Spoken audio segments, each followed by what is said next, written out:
ओम नमो भगवते वासुदेवाय। चतुर्दशोऽध्याय। श्री भगवान उवाच। कहन्ति प्रभु दामोदर शुण उद्धव ज्ञानसार। नाही संसारे अनुमानु निस्तार भक्ति जोग बिनु। मुंजे बोइली मोते भज संसार सर्वकर्म तेज। तार प्रस्ताव एबे शुण जेबे जिणिबु तिनि गुण। प्रकृति पुरुष प्रमाणे तम सात्विक रजगुणे। ईश्वर निरंजन ईश्वर निर्तो निरंजन निर्गुण सत्य सनातन। एणे ताहार नाही भेद शुण कहिबा तत्वबोध। भक्ति लक्षण शयळे साधिब जेउ पुण्य बळे। सात्विक करि तीक्ष्ण बाण ଜିଣିବ ରଜତମ ଗୁଣ। ନିର୍ମଳ ଚିତ୍ତ ହୃଦେ ଧରି ଯେବା ସୁଜନ ସେବା କରି। ଏ ଭାବେ ସାତ୍ವಿକ ନିର୍ଗୁଣ କର୍ମେ ନାଶନ୍ତି ବେ ନିଗୁଣ। ତେଣେ ଅଧର୍ମ କ୍ଷୟ ଯାଇ ସାତ୍ବିକ ଜ୍ଞାନ ପ୍ରକାଶଇ। ଜନ୍ମ ମରଣ କାଳ କ୍ରମ ଆଗମ ପୂଜା ବେଦ ଧର୍ମ। ନିର୍ମଳ ଧ୍ୟାନ ଉପଦେଶ ଏ ଆଦି ସଂସ୍କାର ବିଶେଷ। ଏଣୁ ଏ ଯେତେ ବସ୍ତୁ ଜାତ ଜାଣନ୍ତୁ ତ୍ରିଗୁଣ ଜଡ଼ିତ। ସାତ୍ବିକ ଭାବେ ଏହା ସାଧି ସାଧୁ ପଣ୍ଡିତ ଶୁଦ୍ଧ ବୁଦ୍ଧି। ରଜତାମସ ଗୁଣ ଦୁଇ ଗୁରୁ ବଚନେ ଦୂରେ ଥୋଇ। ତେବେ ସାତ୍ବିକମୟ ଜ୍ଞାନ ନିକଟେ ହୁଏ ଉତ୍ପାଦନ। କେବଳ ପରମାର୍ଥ ଶାସ୍ତ୍ର ଅଭ୍ୟାସ କରୁଥିବ ନିର୍ତ୍ୱ। ତର୍କ ପାଷାଣ୍ଡ ଶାସ୍ତ୍ର ଯେତେ ଅଭ୍ୟାସ ନ କରିବ ଚିତେ। ସୁଗନ୍ଧ ସୁଶୀତଳ ବାରି ସୁଦୂରେ ସ୍ନାନ ପରିହରି। ସାତ୍ୱିକମୟ ତୀର୍ଥ ଜଳେ ସ୍ନାନ ମାର୍ଜନା ସାଧୁ ମେଳେ। ନିରତେ ଥାଇ ଶୁଦ୍ଧ ଚିତେ ତମ ରାଜସ ପ୍ରାଣୀ ଯେତେ। ତାହାଙ୍କୁ ନ କରିବ ସଙ୍ଗ ଯେସନେ ସମୁଦ୍ର ତରଙ୍ଗ। ପବନ ବଳେ ଜନ୍ମ ହୋଇ ନିର୍ମଳ ରୂପେ ନ ଦିଶଇ। ଏଣୁ ଅସାଧୁ ସଙ୍ଗ ତେଜି ନିର୍ତ୍ତ ସାତ୍ୱିକ ସଙ୍ଗ ଭଜି। ସାତ୍ୱିକମୟ ପୁଣ୍ୟ ଦେଶେ ନିବାସ କରିବ ଉଶ୍ୱାସେ। ଯେ ପ୍ରାଣୀ ଦ୍ୱୈତ କ୍ରୀଡ଼ାରତ ଅସାଧୁ ସଙ୍ଗ ଅବିରତ। କେବେହେଁ ନ କରିବ ମେଳେ ନିଶ୍ଚିନ୍ତେ ରହିବ ନିରୋଳେ। ପୁଣ୍ୟ କରିବ ପୁଣ୍ୟ କାଳେ ନିଷେଧ ନ କରିବ ଢାଳେ। ସାତ୍ୱିକ ବିନା କର୍ମ ଯେତେ କେବେହେଁ ନ କଳ୍ପିବ ଚିତେ। ସାତ୍ୱିକ କର୍ମ ମାନ କରି ରଜତାମସ ପରିହରି। ଅପର ଯେତେ କାମ୍ୟ କର୍ମ ତେଣେ ନୋହିବ ମତି ଭ୍ରମ। ଶୈବ ସାତ୍ୱିକ କ୍ଷୁଦ୍ର ଦୀକ୍ଷା କେବେହେଁ ନ କରିବ ଶିକ୍ଷା। ବିଷ୍ଣୁର ମନ୍ତ୍ର ଉପଦେଶେ ସାତ୍ୱିକ ଜନର ବିଶ୍ୱାସେ। ସାତ୍ୱିକେ ବିଷ୍ଣୁ ସ୍ନାନ କରି ଗୃହ ସଂସାର ନ ସୁମରି। କେବଳ ସାତ୍ୱିକ ସଂସାରେ ଚିତ୍ତ ଶୋଧିବ ନିରନ୍ତରେ। ଶରୀର କର୍ମ ମାନ ଯେତେ ବାହ୍ୟ କରିବ ଲୋକ ମତେ। ଏ ଦଶ ବିଧି ବସ୍ତୁ ଜାତ ଜାଣନ୍ତୁ ତ୍ରିଗୁଣେ ଜଡ଼ିତ। ଏଣୁ ପଣ୍ଡିତ ଜନ ଯେତେ କର୍ମ ସାଧିବ ସତ୍ୟ ମତେ। ସାତ୍ତ୍ୱିକ ସେବା ତତ୍ପରେ ସତ୍ୟ ବଢ଼ାଇ ନିରନ୍ତରେ। ତେଣୁ ବିଶୁଦ୍ଧ ହୁଏ ମନ ନିର୍ମଳ ପ୍ରକାଶଇ ଜ୍ଞାନ। ଯେସନେ ବନେ ବାଂଶେ ବାଂଶେ ଅନଳ ଉପୁଜେ ଘରସେ। ସେବନ ଦହେ ତେଜ ବଳେ ପୁଣି ସେ ଲିଭଇ ନିଶ୍ଚଳେ। ଏରୂପେ ଗୁଣମୟ ଦେହ ଥାଉ ସାତ୍ତ୍ୱିକ ଭାବେ ରହ। ବିଷ୍ଣୁ ଚରଣେ ଚିତ୍ତ ଯୋଡ଼ି ଭଜତୁ ସର୍ବଧର୍ମ ଏଡ଼ି। ଏମନ୍ତ ଶୁଣି କୃଷ୍ଣ ବାଣୀ ଉଦ୍ଧବ ଯୋଡ଼ିବେନି ପାଣି। ଉଦ୍ଧବବାଚ ବୋଲଇ ପାଇ ମନେ ଖେଦ ବୋ ନାଥ ଶୁଣିବା ଗୋବିନ୍ଦ। ଈଶୟ ଆପଦର ସ୍ଥାନ ଭଲେ ଜାଣନ୍ତି ସର୍ବଜନ। ସକଳ ଶାସ୍ତ୍ର ମୁଖୁ ଶୁଣି ଗୁରୁ ବଚନ ପରିମାଣି। ଦୁର୍ଜୟ ଲାଳସା ବିଷୟ ପୁଣି ଭୁଞ୍ଜଇ କିମ୍ପା କହ। ଏଣୁ ସଂଶୟ ଚିତ୍ତ ମୋର ଶୁଣି କହନ୍ତି ଦାମୋଦର। ରଜଗୁଣର ଏ ପ୍ରକାଶ ଏମନ୍ତେ ବୃଦ୍ଧି କରେ ଭ୍ରଂଶ। ସଂକଳ୍ପ ବିକଳ୍ପ ଏବେନି ନାନା ବିକାର ମନେ ଘେନି। ବେନି ସଂଯୋଗ ମୋହେ ଜଡ଼େ ନାନା ପ୍ରକାରେ କାମ ବଢ଼େ। କୁମତି ଜନକର ମନେ ପ୍ରକାଶେ ନାନା କୁସାଧନେ। ନିରତେ କାମ ବଶ ହୋଇ କର୍ମ କରଇ ମୋହ ବହି। କେବଳ କର୍ମେ ବୁଦ୍ଧି ଭ୍ରମ ନ ଜାଣେ ହାନି ଲାଭ କର୍ମ। କେବଳ ଦୁଃଖ ମାତ୍ର ସାର ଏକଥା ନ ଜାଣେ ପାମର। ମିଥ୍ୟା ବିଳାସେ ମନ ଗ୍ରସ୍ତ ରାଜସ ଗୁଣେ ବିମୋହିତ। ମୁଖେ ଉପମା କେତେ ଦେବା ଯେଣେ ଭ୍ରମନ୍ତି ସୁର ଦେବା। ସାତ୍ତ୍ୱିକେ ମୋର ପାଦେ ସେବ ଏକଥା ବୁଝନ୍ତି ମାଧବ। ଏକଥା ବୁଝି ବୁଦ୍ଧ ଜନ ମନ କରିବ ସଂଯମନ। ବିଷୟ ସଙ୍ଗ ଦୁଃଖ ରାଶି ଏଣେ ମୋହିବ ଚିତ୍ତ ଗ୍ରାସୀ। ସାତ୍ତ୍ୱିକ ଗୁଣ ମନେ ଧରି ସାଧିବ ଅଳ୍ପ ଅଳ୍ପ କରି। ଅଭ୍ୟାସେ ନବଦ୍ୱାର ରୁନ୍ଧି ମନ ପବନ ହୃଦେ ଛନ୍ଦି। ଆହାର ଜିଣିବ ଆସନେ ମନ ନିବେଶି ମୋ ଚରଣେ। ସର୍ବ ସଂଶୟ ବସୁ ମନ ଅଭ୍ୟାସେ କରିବ ବନ୍ଧନ। ଆନନ୍ଦ ରଜ୍ଜୁ ଦେଇ ଗଳେ ବାନ୍ଧିବ ମୋ ପାଦ କମଳେ। ପୂର୍ବେ ଯୋଗ ଅଭ୍ୟାସନେ ମୁହିଁ କହିଲି ଶିଷ୍ୟ ଗଣେ। ସାନକ ଆଦି ଚାରି ଜଣ ବିଶେଷ ବ୍ରହ୍ମାର ନନ୍ଦନ। ସେ ମୋର ତହୁଁ ଶୁଣି ଏହା ପରମ ଯୋଗରେ ସେ ନେହା। ଉଦ୍ଧବବାଚ ଏମନ୍ତେ କୃଷ୍ଣ ବାକ୍ୟ ଶୁଣି ଉଦ୍ଧବ ବୋଲେ ମନେ ଗୁଣି। ଓ ନାଥ ପ୍ରଭୁ ଭଗବାନ ଏଣେ ସଂଶୟ ମୋର ମନ। କାହିଁ ତୁ ବସି କେଉଁଠାବେ ବ୍ରହ୍ମାଙ୍କ ପୁତ୍ରଙ୍କ ପ୍ରସ୍ତାବେ।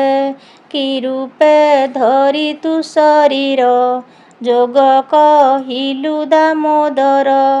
ତୋହର ଦୟା ଯେବେ ମୋତେ ଯେ ଯୋଗ କହ ମୋ ଅଗ୍ରତେ। ଏମନ୍ତେ ଉଦ୍ଧବ ବଚନ ଶୁଣି କହନ୍ତି ଭଗବାନ। ଶ୍ରୀ ଭଗବାନ ବାଚ ଶୁଣ ଉଦ୍ଧବ ସାଧୁ ଧୀର ସେ ଚାରି ବ୍ରହ୍ମାଙ୍କ କୁମାର। ବ୍ରହ୍ମାଙ୍କ ପାଦେ ହସ୍ତ ଦେଇ ଯୋଗ ପୁଛିଲେ ଚାରି ଭାଇ। ଭୋତାତ ଶୁଣ ବେଦ ବର, ଦୁସ୍ତର ଏ ଭବ ସାଗର। ପ୍ରାଣୀ ଅଛନ୍ତି ଏଥି ମଜି, ବିଷ୍ଣୁ ମାୟାରୁ ସତ୍ୟ ବୁଝି। ସ୍ଥାବର ଆଦି ଜନ୍ତୁ ଯେତେ, ଏ ମାୟା ତରିବେ କେମନ୍ତେ।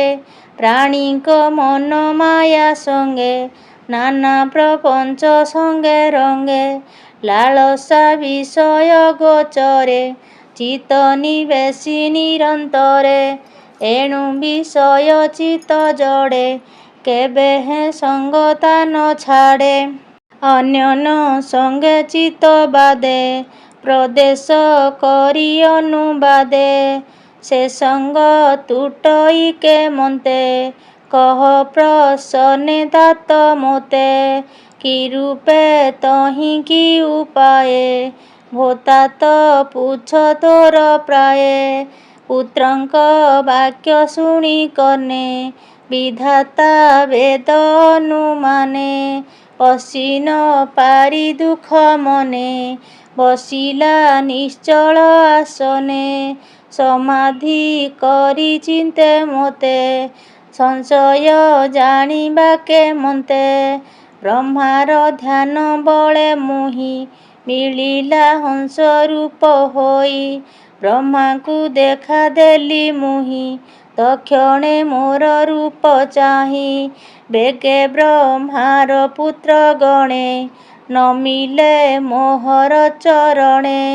ତକ୍ଷଣେ ବ୍ରହ୍ମା ଅବଧାନେ, ମୋତେ ପୁଛିଲେ ବିଦ୍ୟମାନେ।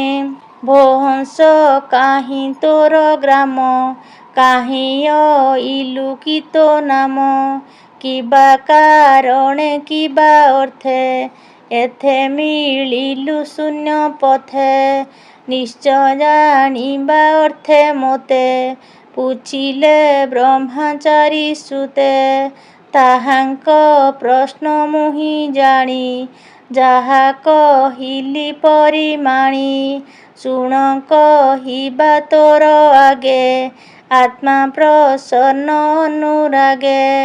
ବିଷ୍ଣୁ ବିଚାରେ ଆତ୍ମା ଏକ, କେବେହେଁ ନୁହଁଇ ଅନେକ। ତୁମ୍ଭର ପ୍ରଶ୍ନର ପ୍ରସ୍ତାବେ, ଏ ଭାବ କେମନ୍ତେ ଜାଣିବେ। ସର୍ବ ଶରୀର ପଞ୍ଚଭୂତେ, ଚରିତ ଏ ମାୟା ଜଗତେ। ସର୍ବ ଶରୀର ପଞ୍ଚଭୂତେ, ରଚିତ ଏ ମାୟା ଜଗତେ। ସକଳ ଦେହେ ଏକ ଧର୍ମ, ତୁମ୍ଭେ ପୁଛିଲ ବ୍ରତ କର୍ମ। କି ବୋଲି ପଚାରିଲ ମୋତେ, ସେ ପ୍ରଶ୍ନ ଘଟିବ କେମନ୍ତେ। ହୃଦରେ ଯାହା ପରିମାଣି, ଯେ କିଛି ଶୁଣି ମୁଖେ ଭଣି।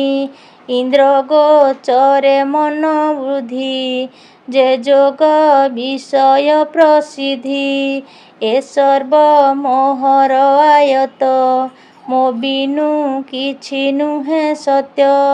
ମୁଁ ସର୍ବ ବିଷୟ ଈଶ୍ୱର, ମୋତହୁଁ ଆତ୍ମା ନୁହେଁ ପର। ଜୀବ ସ୍ୱରୂପ ସର୍ବ ଦେହେ, ମୁଁ ଥାଇ ସକଳ ବିଷୟେ। ବିଷୟ ମୋର ଦେହେ ପଶେ, ଏଣୁ ବିଷୟ ରସେ ରସେ। ଏ ଦେହ ମାତ୍ର ଚିତ୍ରଗତ, ବିଷୟ ବାସନା ସମ୍ଭୂତ।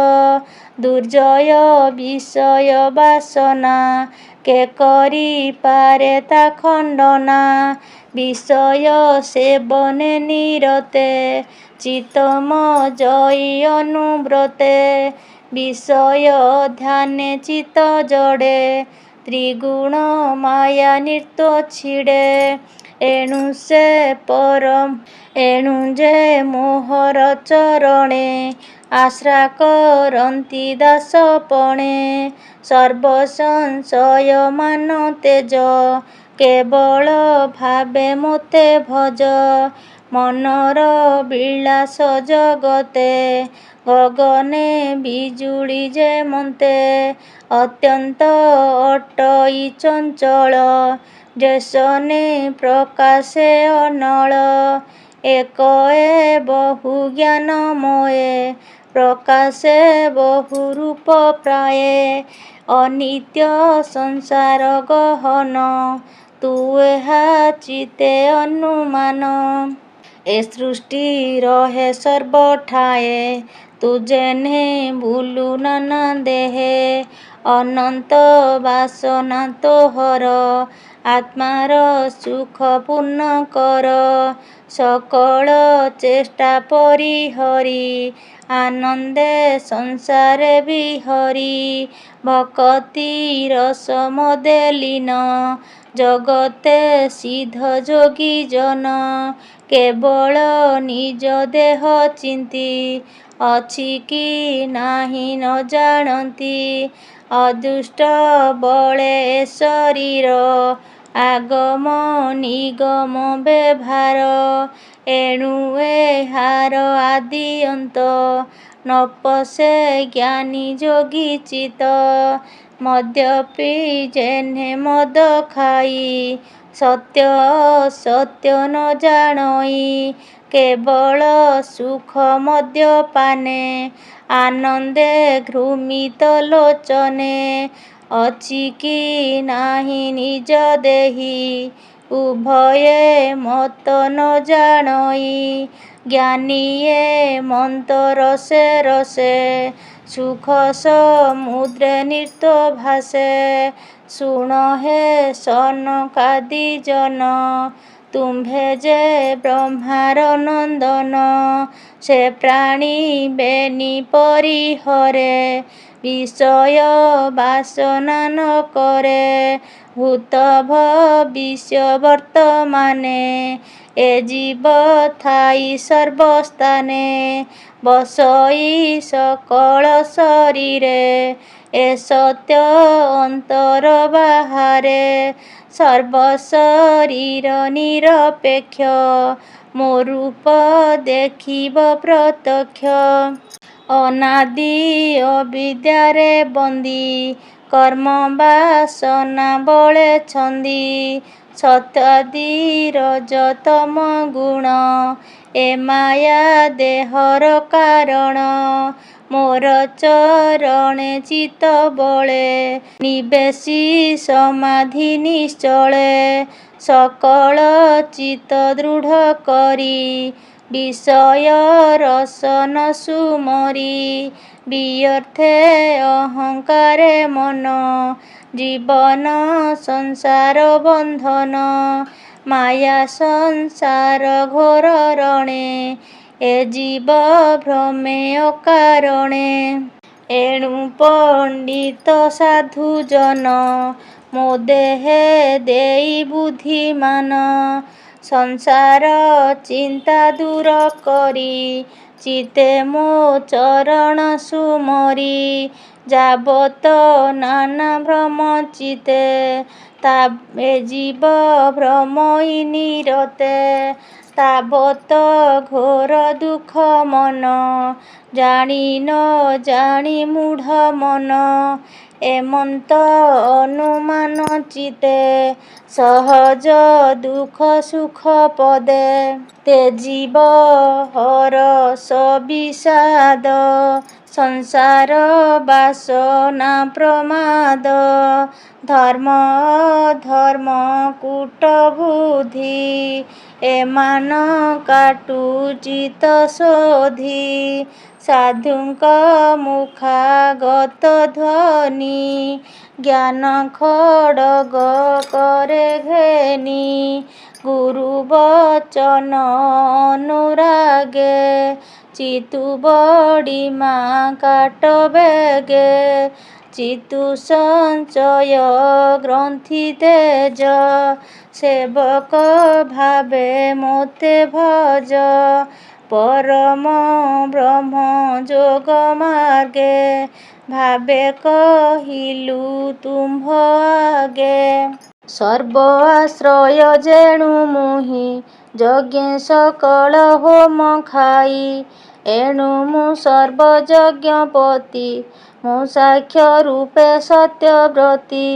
ଏ ଧର୍ମ ପ୍ରକାଶ କନ୍ଥନେ ମିଳିଲି ତୁମ୍ଭ ସନ୍ନିଧାନେ। ଏଣୁ ମୁଁ ପରମ ଆଶ୍ରୟ ସର୍ବଜଗତ ମୋର ଦେହ। ସମସ୍ତ ଗତି ମୁକ୍ତି ସାର ମୁଁ ଜୀବ ଆତ୍ମାର ଗୋଚର। ତମ ରାଜସ ସତ୍ୱଗୁଣ ମୋର କିଙ୍କର ଏ ପ୍ରମାଣ। ସକଳ ଶରୀରେ ମୁଁ ପୁରୀ ମୁଁ ବନ୍ଧୁ ପ୍ରିୟ ଅଧିକାରୀ। ଅନନ୍ତ ଶକ୍ତି ମୁଁ ଧାରଣ ମୁଁ ନିରପେକ୍ଷ ମୁଁ ନିର୍ଗୁଣ। ଅଣିମା ଆଦି ନିଧି ମୋର ଏଣୁ ମୁଁ ବୋଲାଇ ଈଶ୍ୱର। ସମସ୍ତ ମୋହର କିଙ୍କର ଏଣୁ ମୋ ନାହିଁ ନିଜ ପର। ତୁମ୍ଭେ ଯେ ବ୍ରହ୍ମଚାରୀ ସୁତ ଏଣୁ ମୁଁ ଜାଣି ତୁମ୍ଭ ଚିତ। ବ୍ରହ୍ମାଣ୍ଡ ଧ୍ୟାନ ବଳୁ କରି ମିଳିଲି ହଂସ ରୂପ ଧରି। ପରମ ଯୋଗ ତୁମ୍ଭ ଆଗେ ମୁହିଁ କହିଲି ବ୍ରହ୍ମ ଭାଗେ। ଏ ଯୋଗ ସୁଖେ ଚିତ୍ତେ ଧର ସଂସାର ପର୍ଯ୍ୟଟନ କର। ଏମନ୍ତେ ପ୍ରଭୁ ବାସୁଦେବ ବୋଲନ୍ତି ଶୁଣ ହୋ ଉଦ୍ଧବ। ବ୍ରହ୍ମାର ପୁତ୍ର ଚାରିଜଣ ଆନନ୍ଦେ ଶୁଣି ମୋ ବଚନ। ସର୍ବସଂଶୟ କଲେ ଦୂର ଆନନ୍ଦେ ଧରି ମୋ ପୟର। ସ୍ତୁତି ପଠନ ଅନୁବାଦେ ଭାବେ ପୂଜିଲେ ମୋର ପାଦେ। ବ୍ରହ୍ମାଙ୍କୁ କରି ଅବଧାନ ମୁଁ ତହୁଁ ହେଲି ଅନ୍ତର୍ଧାନ। ବ୍ରହ୍ମାଙ୍କୁ କରି ଅବଧାନ ମୁଁ ତହୁଁ ହେଲି ଅନ୍ତର୍ଧାନ। ଏମନ୍ତେ କହନ୍ତେ ଅଚ୍ୟୁତ ଉଦ୍ଧବ ଶୁଣି କୃତକୃତ୍ୟ। ଆନନ୍ଦେ କୃଷ୍ଣ ପାଦ ଧରି ରୋମ ପୁଲକ ତନୁ କରି। ଶୁଣି ଆନନ୍ଦ ବ୍ରହ୍ମ ରସ କହଇ ଜଗନ୍ନାଥ ଦାସ। ଇତି ଶ୍ରୀମଦ୍ଭାଗବତେ ମହାପୁରାଣେ ପାରମହଂସ ସଂହିତାୟା 82 ଏକାଦଶ ସ୍କନ୍ଧେ ଶ୍ରୀକୃଷ୍ଣ ଉଦ୍ଧବ ସମ୍ବାଦେ ନାମ ଚତୁର୍ଦଶୋऽଧ୍ୟାୟଃ। ଓಂ ନମୋ ଭଗବତେ ବାସୁଦେବାୟ।